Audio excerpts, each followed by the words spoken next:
Boa noite para você, sou eu, Alan Passos, e este é o Conversa de Redação Noite, o novo espaço do jornalismo da Itatiaia para debater os principais assuntos do dia. Ao meu lado hoje, os jornalistas William Travassos e Mardélio Couto e o empresário Leonardo Bortoleto. Aliados do senador Rodrigo Pacheco, do PSD de Minas Gerais, avaliam que o presidente Lula pareceu ingrato ao não indicar o senador para a vaga no Supremo Tribunal Federal. Apuração da nossa Edilene Lopes, que a decisão ainda não foi oficializada, mas Pacheco e Lula se encontraram no Palácio do Planalto ontem e o petista informou ao mineiro que optou por não indicá-lo à vaga de ministro do Supremo. Interlocutores afirmam que o parlamentar colocou a carreira pública em risco pela estabilidade da democracia brasileira ao amortecer os conflitos entre os poderes executivo e legislativo e, entre aspas, não teve o seu esforço reconhecido. Ainda segundo a apuração da Edilene Travassos, esse sentimento de ingratidão se estende também ao Senado e há um temor por lá de que o nome de Jorge Messias, atual advogado-geral da União e que deve ser o indicado de Lula para essa vaga no STF, pode não ser aprovado na sabatina no Congresso. E aí, boa noite, bem-vindo. Muito boa noite, Alan, boa noite à bancada, boa noite aos ouvintes da Itatiaia. O Messias, aquele cara que ia levar o termo de posse, né, a Dilma liga. É aquele, né? É aquele, o Messias, que ia levar o termo de posse para o Lula, né, ter uma certa imunidade. Isso apareceu durante as investigações, foi em março de 2016. Ele é o meio de campo dos evangélicos. Nós tivemos aí um encontro nesta quinta-feira, dia 16. O presidente Lula recebeu lá o bispo evangélico, né, fizeram uma oração. E quem estava presente? O Messias, o nosso advogado-geral da União, Jorge Messias. E aí, o Lula fez uma escolha e escolheu o seu amigo. Ele escolheu o Messias para fazer uma aproximação com os evangélicos, porque ele vai precisar disso em 2026? Pode ser. E o Rodrigo Pacheco foi descartado. E assim, vamos falar a real, o Rodrigo Pacheco é um cara que não precisa disso, né, da política. É um cara que financeiramente bem, pelo que eu sei, bem estruturado. Ele tem o sonho de ser ministro, ele tem vontade de assumir isso. Isso já foi dito aos quatro cantos. E, de repente, você faz tudo, né? Você é seduzido no jeito Lula de ser, no trato, né? Faz todas as entregas, luta. Ele falou, olha, me sinto muito honrado em o meu nome aparecer, o Lula falar de mim. Você vê que o cara tá ali entregue àquele plano e ao sonho dele. De repente, o presidente fala assim, não, olha aqui, ó, eu tenho que atender o Messias, meu amigo, ele que é evangélico, vai me ajudar agora na campanha de 26. E provavelmente o Lula falou o seguinte, ó, você vem aí pro estado de Minas Gerais, então esquece essa parada de ficar aqui em Brasília e você vai pro Senado. Aí o Rodrigo falou assim, mas eu não dependo de você, Lula, eu não dependo, né, da política. Eu tô aqui por vocação, porque sou um cara que acredito nisso e, pelo que eu sei, é uma pessoa que cumpre o que combina. É um cara que ele tem a palavra dele. E eu imagino que ele, nesse momento, tem um sentimento de ingratidão e se sentiu usado pelo Lula. Essa é a minha percepção. Posso estar completamente equivocado, mas a gente não pode tirar aí todo o trabalho do Rodrigo e a forma como que ele foi tratado pelo presidente Lula, que no fundo, seduziu através do canto da sereia, do que o PT sabe fazer muito bem, e na hora do vamos lá, assina aqui e me indica, ele fala, não, eu vou chamar meu coleguinha porque eu tenho uma dívida. Lá em 2016, ele estava comigo no momento em que eu estava sendo preso. É isso. O Bortoleto, esse sentimento de ingratidão, né, que destacou também aí o Travassos, trouxe a Edilene Lopes, é o que está sendo dito lá em Brasília por aliados de Pacheco, e tem um aliado fortíssimo nessa história, que é o presidente do Senado, Davi Alcolumbre. Boa noite, bem-vindo. Boa noite, Alan, boa noite aos amigos debatedores e todos os ouvintes da Itatiaia. Eu fico impressionado, porque agora nós vamos escutar várias frases do tipo, a política é ingrata, a política não serve, não funciona, veja o caso, se doou tanto, fez tanto pelo Brasil, fez tanto pelo governo Lula, pela estabilidade e não conseguiu almejar aquilo que esperava. Na verdade, não é a política que é ingrata, as pessoas são ingratas. Porque se for olhar o retrospecto, era mais do que adequada a posição ser entregue ao senador Rodrigo Pacheco. Agora, 2 pontos que eu queria destacar aqui, Alan. Número 1, é um movimento arriscado porque mais uma vez, dá uma sinalização o governo federal de preterir Minas Gerais. Por quê? Poderíamos ter mais um ministro do STF mineiro, segundo maior colégio eleitoral.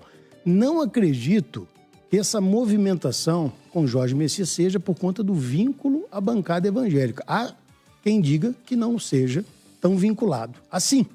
Então, para poder dar a minha opinião sobre o ocorrido, eu fico verdadeiramente tocado pela falta de habilidade em conduzir esse processo, porque eu acho que não teremos vencedores com essa movimentação. E você falou muito bem, Alan, ainda tem que passar no Senado Federal. Até onde estava sendo noticiado, o presidente Davi Alcolumbre deixou claro que isso é algo que vai ter que ser feito agora às custas do governo federal.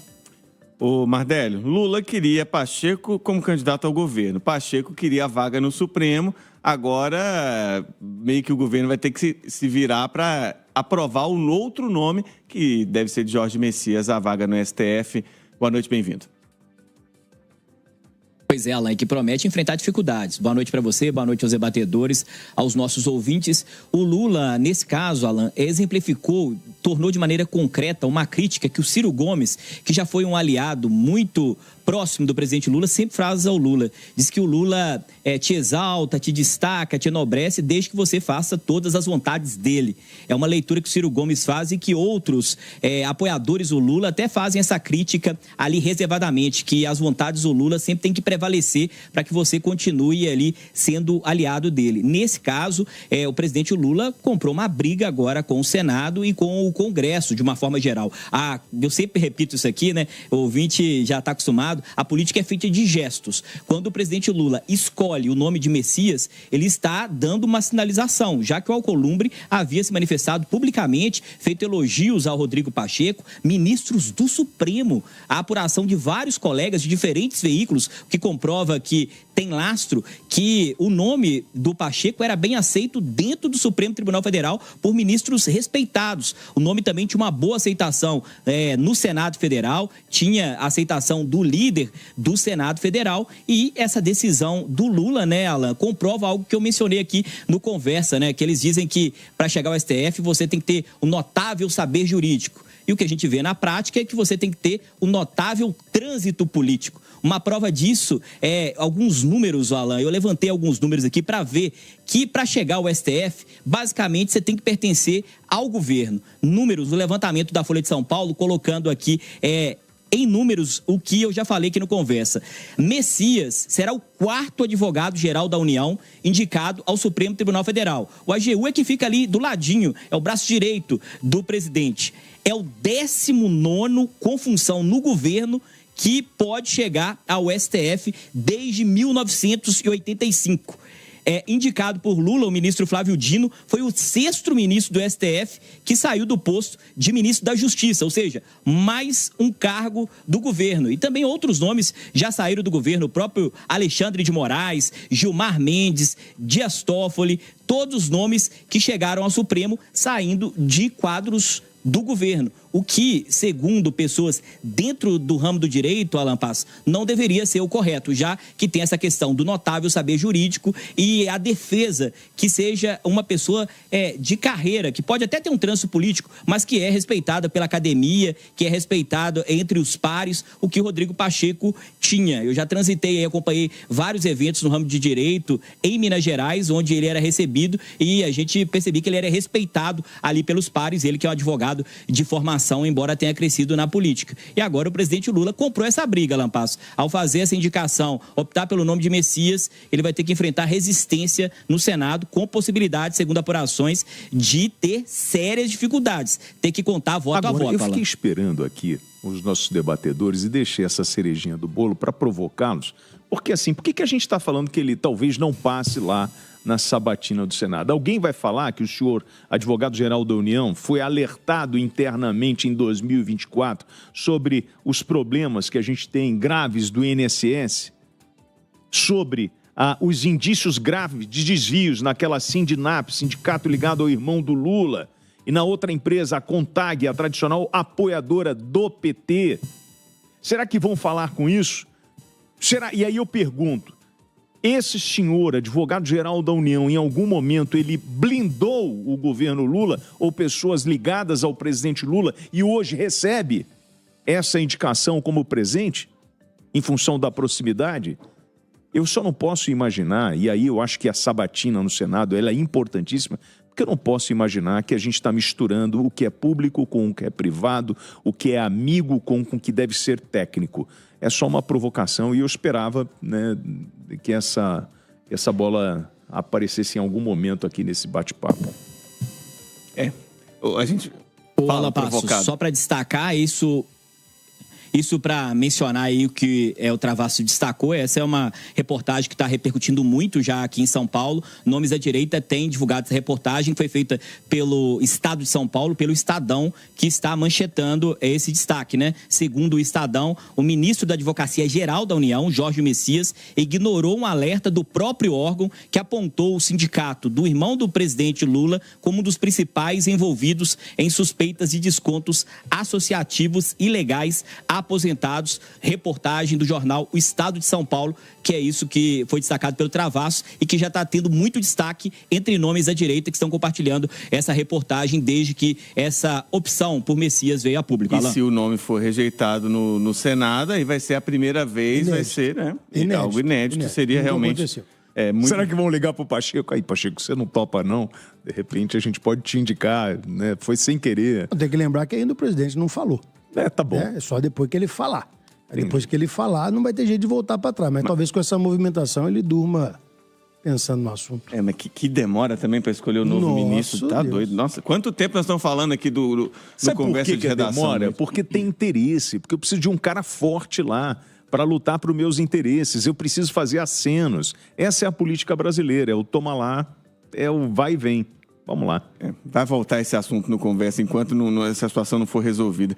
O Bortoleto, o consórcio de investidores globais liderado pela Fictor Holding Financeira anunciou a suspensão da operação de compra do Banco Master. O grupo havia anunciado ontem uma proposta de compra do Banco Master que previa um aporte imediato de 3 bilhões para reforçar a estrutura de capital e incluir a aquisição de todas as ações de Daniel Vorcaro, acionista controlador do Master, lembrando que ele foi preso na operação da Polícia Federal. Foram cumpridos vários mandados de prisão e também de busca e apreensão em vários estados, incluindo Minas Gerais. Hoje, lá na CPI do crime organizado, que começou nesta terça-feira, inclusive o diretor da Polícia Federal, André Rodrigues, afirmou que o esquema de fraudes financeiras pode chegar a 12 bilhões e que tem uma operação que é prevista em lei, o Fundo Garantidor de Créditos vai ter que ressarcir ali os investidores e os credores, pode chegar a 41 bilhões de reais, que é mais do que o dobro da maior até então, que é do Banco Bamerindos. Lembra dele, né? Paranaense.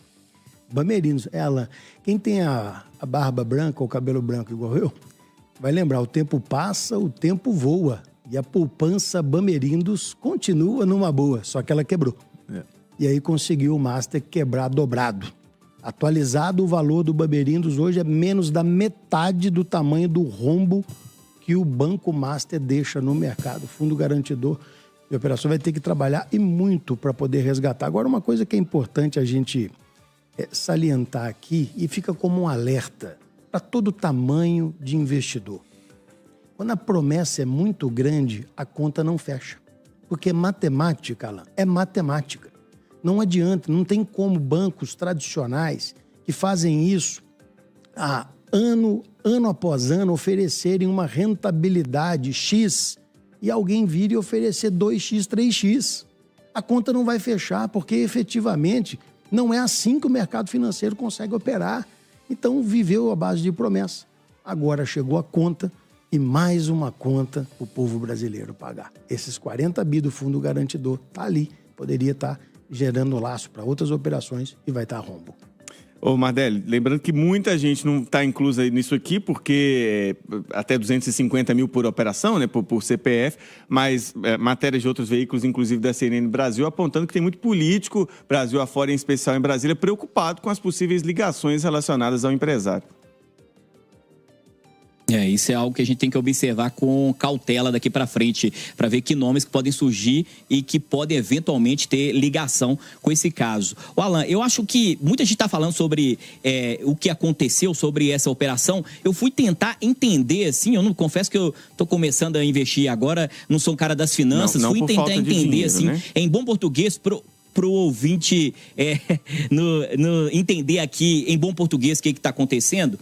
O sinal de alerta, nesse caso, para a Polícia Federal, ficou mais evidente depois que esse Banco Master passou a oferecer produtos financeiros, Alan, com taxas muito mais altas do que era oferecido pelo mercado.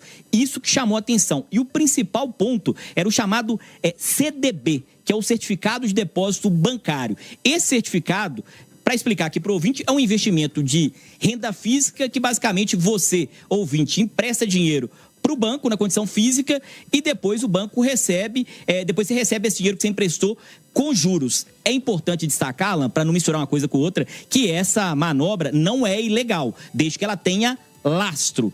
E o que chamou a atenção foi o que o banco estava oferecendo como retorno, taxas muito elevadas. Para o ouvinte ter ideia, em números, enquanto o mercado pagava aí taxas de 100%, 105%, o Banco Master estava oferecendo taxas que superavam os 140%. Ou seja, ele estava pagando 40% a mais do que o mercado já pagava, obtendo lucro. Ou seja, é um valor muito elevado. Eram consideradas no mercado como taxas irresistíveis. E, segundo a Polícia Federal, essas taxas seriam utilizadas aí para atrair pessoas físicas para depois arrecadar dinheiro e para cobrir rombos operacionais. É o que está dizendo a Polícia Federal. A gente acompanha os desdobramentos, principalmente políticos, aqui para frente. Travasso, isso é ingenuidade, é olho grande ou é outra coisa? Não, bandido é bandido, seja ele rico ou pobre, amigo. Pelo que eu estou entendendo, é um baita esquema de pirâmide, né? Eu vou atrair um investidor oferecendo para ele uma rentabilidade que ele não vai conseguir. E aí, eu estou ouvindo falar em Polícia Federal, né? Mas eu quero saber o seguinte, quem é o responsável pela fiscalização desses bancos ou desses fundos de investimentos e tal? Não é o Banco Central? Não é o Conselho Monetário Nacional? Essa turma estava por onde? Enquanto as ofertas no mercado apareciam a 140% de taxa XYZ. Essa turma estava tomando Guaraná e é a Polícia Federal que abre uma investigação. Quero saber o seguinte, ninguém foi lá perguntar, ô meu filho, você está oferecendo uma taxa que não entra no mercado. Então, se o senhor cometeu todos esses crimes, que ele seja responsabilizado e não me venham agora com esse papo, não, fiquem tranquilos, porque o Banco Central vai resolver, ninguém vai ter prejuízo. Ou como assim? Dinheiro não aceita desaforo, amigo. E essa história de pirâmide, ela está presente desde a década de 80 na vida do brasileiro de formas diferentes. E o que eu estou vendo aqui é um sujeito que atraiu um monte de gente oferecendo uma rentabilidade que não fechava a conta. E aí eu volto a dizer, o Banco Central não viu, o Conselho Monetário Nacional não, essa turma não enxergou esse problema e foi preciso uma operação da Polícia Federal para acabar com o esquema e o cara estava indo para as ilhas XYZ, estava no avião e falou assim, não, eu estava indo para conversar com o meu investidor. Mas, Travasso, não é novidade. O pau já estava quebrando há mais tempo. Já teve posição do Banco Master com o BRB e houve intervenção para que não acontecesse. Ou seja, tem gente trabalhando. E não está nem no começo do que vai levantar isso aqui, porque quando você pega e está trazendo o número de 40 bi, a explicação aqui do Mardélio, esse 40 bi é o que vai ser garantido. Tem operação que está fora disso. Operação que não vai estar lastreada pelo FGO e que não vai ser ressarcida, que vai dar cano, que vai dar problema. Esse negócio não parou aqui, não. E não é só a Polícia Federal. Obviamente, o presidente do BRB está afastado. Também. Então, já. E aí, como é que a gente chega num valor desse? No mercado financeiro, que é todo ele monitorado de forma digital. O Mardelli, que começou com esse negócio de investimento agora, que eu admiro o cara que consegue fazer no país isso, né, de aplicar a sua grana, ele abre um computador e ele vê todos os gráficos na sua frente. Vai me dizer que isso não apareceu uma lanterna vermelha dizendo o seguinte, opa, alerta, aqui tem alguém oferecendo uma coisa que é fora do comum. Isso vai desenrolar muito nos próximos dias, vamos falar mais aqui no Conversa de Redação, certamente. William Travassos, Leonardo Bortoleto e Mardélio Couto participaram do Conversa de Redação nesta terça-feira.